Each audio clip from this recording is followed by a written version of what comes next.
Sometimes, when I make a great effort, I can remember her scent, the sweetness of her breath. Serena.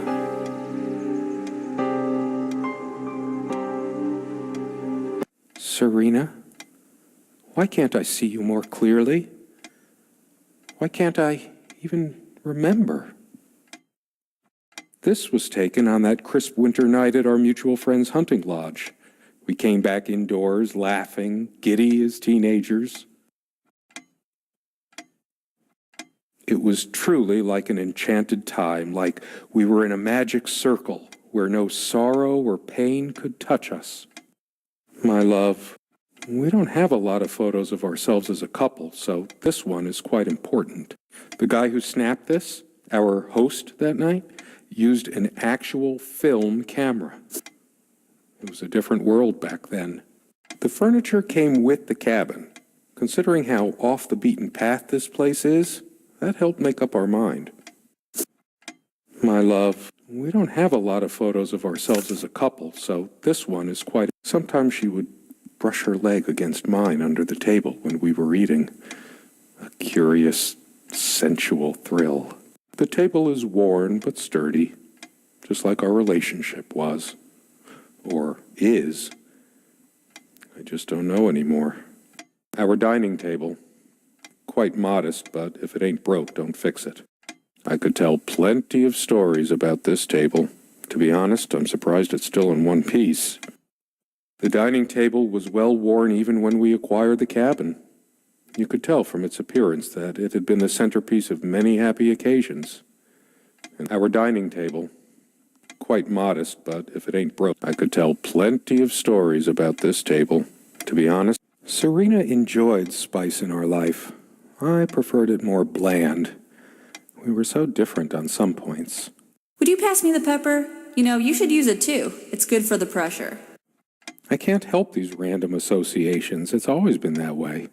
I look at a pepper shaker and think of a Beatles song. It's just a pepper shaker, really. We got this set from that clearance sale, however long ago that was, yet we never needed to refill it. I didn't notice this before. It reads, "Contents imported from Ceylon." How old is this stuff? It's just a pepper shaker, really. You always put too much salt in, dear. Think about your pressure. She always worried about my diet. I used to think she did it to annoy me, but now... Yep, guilty as charged. I love salt. It emphasizes the taste a lot, and those crispy snacks. It's not the healthier type, just regular table salt. I always planned to switch to mineral or sea salt, but then I always ended up buying the regular stuff. Doctors, they always overreact. I must be even more exhausted than I realize. Here I am staring at a salt shaker, my thoughts a million miles away. It's not the healthier type, just regular table salt. The dining table was well worn even when we acquired the cabin. You could tell from its appearance that it had been the centerpiece of many happy occasions. Sharing meals with a good red wine was one of the great pleasures in our relationship, especially in the intimacy of this cabin. I should probably eat. I have more pressing things on my mind right now. The stove looks like something from World War I. Considering how basic and ancient the kitchen is, it's a wonder what we managed to do with it from time to time. Feeling peckish, dear? The stove looks like something from World War I. We had such a wonderful time dining in this cabin. Serena loved to experiment with her cooking.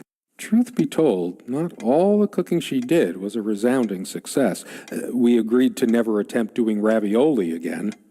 You silly dolt. Here, give me that. Don't be such a child.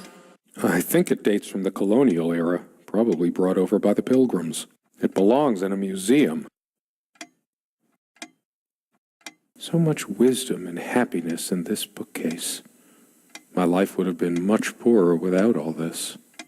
The smell of old books is intoxicating.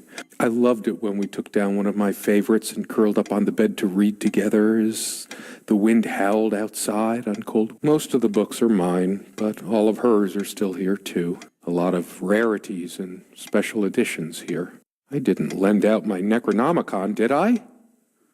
No, course not. So many afternoons spent in this. Come sit with me. I want to talk. And cuddle. What did we talk about? Damn this fallible memory of mine. The most comfortable spot in the cabin. Well, along with the bed, of course. I can imagine her cuddling up to me even now, putting her hand under my shirt. Of course, we made love here, too. There was no place in the cabin we didn't before things deteriorated. The most comfortable spot in the cabin. Well, along with the bed, of course. This one wobbles. I always meant to do something about that, but somehow never got around to it. This used to be her favorite spot. She used to sit here, put her legs on the table, lean back, and just give me one of her smiles. Those effervescent, incandescent smiles. Once we dragged these chairs out to the lake and scrubbed off all the dust and grime of years. That was a long time ago. For all the charm of furniture like this, something about it reminds me of Ingmar Bergman, one of a matching pair. Obvious. There was a piece of gum stuck to the underside of this chair back when we bought this place. Our dining table. Quite modest, but if it ain't broke, don't fix it.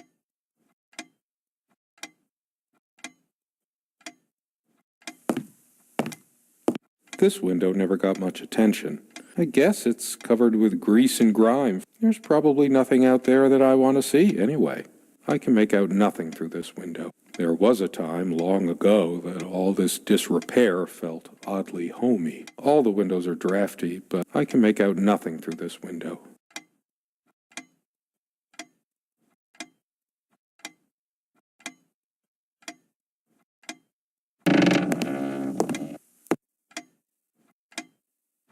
Come, love, with peace in your heart, said Niamh of the ice-blue eyes. Blue eyes. It's based on an Irish folktale. Warrior poet Oisin goes to Tirnanog, a Celtic otherworld known as the Land of Youth and Promise. Niamh is of the Fey folk, the fair ones, fairies. Weird mix of doggerel and artistry. The elemental imagery is evocative, but the language and structure are a bit quaint. Still, some lines jump out at you. I've always been drawn to things that are kind of both good and bad at the same time. Maybe because that's so like life. Something draws me to this trunk. Is it the memories locked within? Or something else? We use this trunk to store trinkets. It's too painful. I want to, but not yet. We found this trunk at big enough for a life.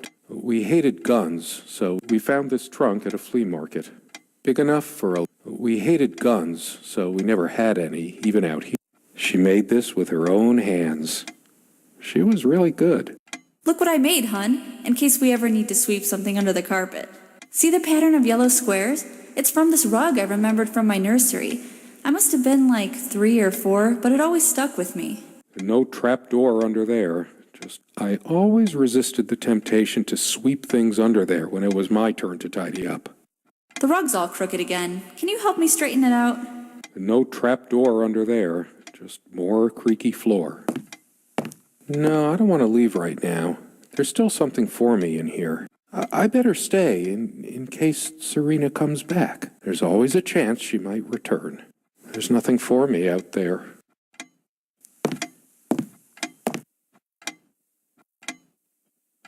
Our refuge from the world.